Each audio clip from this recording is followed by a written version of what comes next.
Greetings, young people. This is Principal Kafele, and welcome to another edition of Message to the Youth.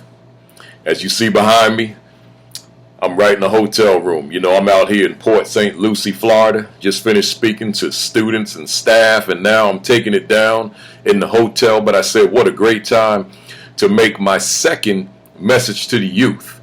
In other words, many of you probably know I've got a whole series of 210 videos for the young men called Message to Your Son. But so many of the young ladies across America, they say, man, Principal Kafele, why do you just make videos for the young men, for the boys? What about us? We're important too.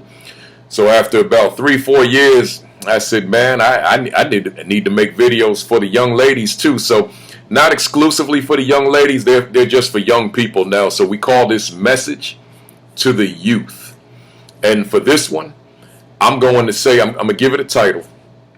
The title is Reading is Required for Your Success. Once again, reading is required for your success. What am I saying?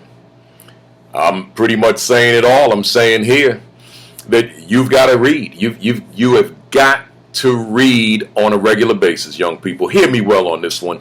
I always say I want to try to keep it short, and my intent is to keep it short. So don't get mad at me if I go a little bit over, because I got a lot to say about reading. Look here. You cannot shy away from reading. You must read, read, read, read, and read. Reinforce your reading with more reading. Reinforce that reading with writing, which we'll talk about in another video. But here we're going to focus on reading. Young people, your success is tied to how much you read. You must read. See, and when I say read, I mean read everything. And I don't mean things that are negative and detrimental to your psychological and mental and social, emotional growth and development. I don't mean that. I mean reading that which is stimulating, that which is positive, that which is going to take you to another level, to another level, to another level. Now I can go higher, to another level. That which is going to expand your mind. That which is going to expand your thinking. That which is going to make you that much more brighter and more intelligent. That's the kind of reading I'm talking about. You got to read. And everything you need is contained in books. All you have to do is open the book, open the magazine, open the journal, open the newspaper, whatever, the blog on the computer, whatever it is. But you got to read. You can't look at reading as being some kind of a chore, some kind of a task that you don't want to engage in. You can't look at reading that way. You got to look at reading as something that's beneficial, something that's advantageous, something that's going to help you, something that's going to enhance you, something that's going to take you from point A to point B. That's how you got to look at it. Everything you need to know is in books. You're not going to get all of your knowledge base from school, from a classroom, from a teacher. That's not where it's all coming from. In fact, one might say that's only a portion of the knowledge that you're going to accumulate over a period of time. The bulk of your knowledge is going to come by way of reading. So you've got to read. You've got to be a reader. You've got to carve out time in your busy schedule every day to just engage in independent reading. Not the reading that's assigned to you by your teacher. Not the reading that's assigned to you by your parent or guardian. I'm talking about the reading that you said you deemed I must do. I must engage in. I must read. So I'm saying to you, read. Read, read, read, read, and read. I know you hear from your teachers. I know you hear from your parents. I know you hear from other significant people in your lives. So now here's me, Principal Kafele, adding to the chorus of folks who want you to read. I'm telling you, you've got to read. But also, your reading expands your vocabulary. So you're going to come across words inevitably that you don't know, that you're not familiar with. In fact, depending on how old you are, that word I just used, inevitably, you may not know that word. So because of that, if you're going to understand the full context of what you're reading, that's going to force you to go to a dictionary or a thesaurus and look up inevitable. What does that mean? Or some other word that you use, what does that mean? Or some other word, I should say, you stumble upon in a book. What does it mean? Because you could be reading a sentence, a paragraph, and you've got a nice little flow going, and then bam, there's that word. Some word that you don't know. Well, you can keep reading if you want to, and you can pick up the clues of the word in the context, but you may not. And if you don't somehow, somewhere or another, find out what that word means, you're going to be lost. You will have read a whole paragraph and not really gotten or attained the full meaning of that paragraph because that one word tripped you up. So then you go to the dictionary, you go to the thesaurus, and now there's the definition of that word. There's the meaning of that word. There's the context of that word. There's synonyms for that word. There's how that word is used in a sentence. Now you can claim that word. You can grasp that word. You can own that word for yourself. It's yours now. You own it because you know what it means and you know how to use it. So your reading expands your vocabulary. So if for nothing else, just read to build your vocabulary, because as you get older, you're going to be around different groups or genres of people. Genre meaning categories of people, just different people coming from different perspectives, different walks of life. And you've got to be able to adapt to the various different people you come into contact with.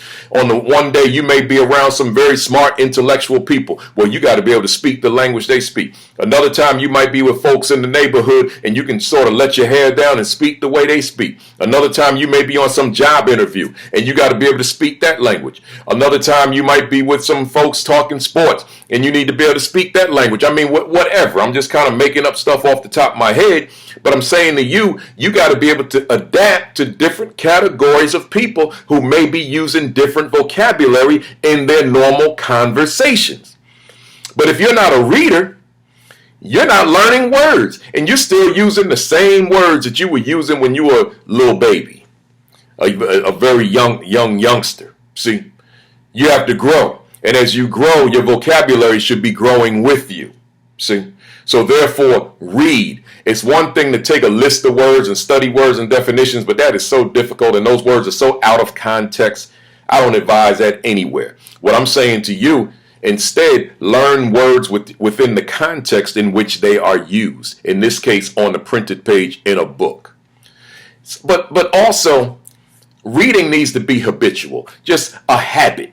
It's just a habit that you read. During the course of your day, your 24 hours, you're in school for a good portion of it, but at some point in the afternoon or the evening, instead of turning on the music, instead of turning on the television, instead of being on the phone, instead of hanging around the friends, instead of doing whatever, just find a quiet place, quiet space.